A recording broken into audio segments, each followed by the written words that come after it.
विद्यार्थियों, आज हम यहाँ पर जो ये अंतिम कवितावली शीर्षक के अंतर्गत जो कवितावली से उत्तरकांड से जो संकलित यहाँ पर दो कवित्व और एक सवैया था, तो आज हम एक सवैया का अध्ययन कर रहे हैं।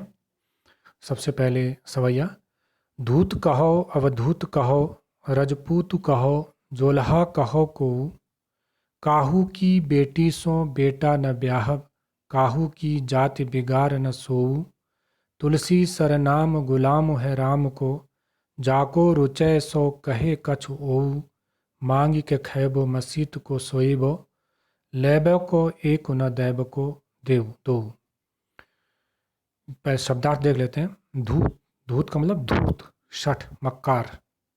अवधूत, सन्यासी, कहो, कहे। राजपूतु, राजपूत मतलब राजपूत, क्षत्रिय, कहो, कहे। जोलहा, जोलाहा जो बुनकर होते हैं। कहो, कहे। को, कोई। काहू, किसी की। बेटी सो, बेटी से। बेटा, न ब्याहव, विवाह करना, ब्याह करना। काहू की, किसी की। जाति, जाति। बिगाड़, बिगाड़ मतलब बिगाड़ना। न सो, इस तरह। तुलसी, तुलसीदास कहते हैं सरनाम, सरनाम मतलब प्रसिद्ध जो है। गुलाम, दास, गुलाम है। राम को, राम का। जाको, जिसको। रुचय, अच्छा लगे। सो, कहे, वह। कहे, कछु, कुछ। ऊ, वैसा। मांगी, मांग। कह, कर। खैबो, खाता हूँ। मसीत, मस्जिद। को, सोईबो, सोता हूँ। लैबो को, एक। लेना, न एक। न दैब को, दो। न देना, दो। तो ये शब्दार्थ है। इस सवैये में तुलसीदास ने उस सामाजिक व्यवस्था पर व्यंग्य किया है जो जाति पाति और रक्त गोत्र की शुद्धता को आधार बनाकर समाज में व्यक्ति का स्थान निर्धारित करती है। इस व्यवस्था के जो पोषक हैं, धर्म के ठेकेदार, वो समाज की वास्तविक प्रगति की राह में सबसे बड़ी बाधा है। तुलसीदास ने यहाँ स्वयं इस प्रकार की मनोवृत्ति के लोगों से अलग करते हुए गर्वपूर्वक घोषित किया है कि उन्हें एकमात्र भरोसा केवल अपने राम के प्रति है, उनमें विश्वास है, उनमें आस्था है। वास्तव में ये एक भक्ति के बल पर उपजी दृढ़ता है। तो अब यहाँ कहते हैं, अर्थ देख, इसका भावार्थ देख लेते हैं। तुलसीदास जी कहते हैं कि चाहे कोई मुझे धूत कहो, चाहे कोई मुझे धूर्त कहे, मक्कार कहे, शठ कहे, अवधूत कहे, और चाहे कोई क्या कहे, सन्यासी कहे, ये दोनों आपस में विपरीत आचरण वाले हैं। राजपूत कहो, यानी कोई चाहे राजपूत कहे, ये उच्च जाति से संबंधित है। और जोलहा कहो को, या कोई मुझे चाहे जोलाहा कह करके, बुनकर कह करके पुकारे हो।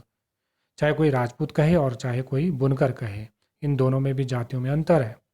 काहू की बेटी सो बेटा न ब्याह, मुझे किसी की बेटी से अपने बेटे का ब्याह तो करना है नहीं, अर्थात मुझे किसी की बेटी से अपने बेटे का ब्याह तो करना नहीं।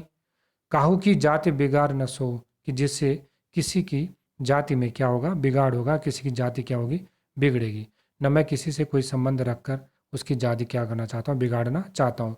कि अगर मैं किसी की बेटी से अगर मुझे अपनी बेटी का विवाह करना होता तो तब मैं, क्योंकि उस विवाह के समय जाति पाति देखी जाती है, तो मुझे किसी की बेटी से अपने बेटे का विवाह करना तो है नहीं कि जो मैं जाति की क्या करूं, परवाह करूं कि किसी के साथ संबंध बनाने से उसकी क्या हो जाएगी, जाति बिगड़ जाएगी।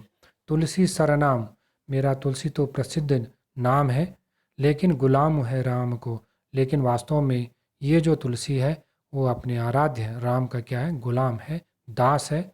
जाको रुचय सो कहे कछु, जिसको जो अच्छा लगता है वो मुझे वैसा कह सकता है, वैसा पुकार सकता है, वैसा संबोधन दे सकता है, क्योंकि मेरे को किसी से कोई लेना देना नहीं है। मांगी को खैबो, मैं मांग करके खाता हूँ। और मसीत को सोईबो, और मस्जिद में क्या करता हूँ, सोता हूँ। लैबो को एक न दैबो को दो, किसी का मुझे किसी से लेना एक ना देना दो, ये मुहावरा है। किसी का लेना एक ना देना दो, अर्थात किसी से कोई मतलब नहीं है, वो अपने ही धुन में क्या रहते हैं, मस्त रहते हैं, मुझे दुनिया से न कुछ लेना है और न कुछ देना है।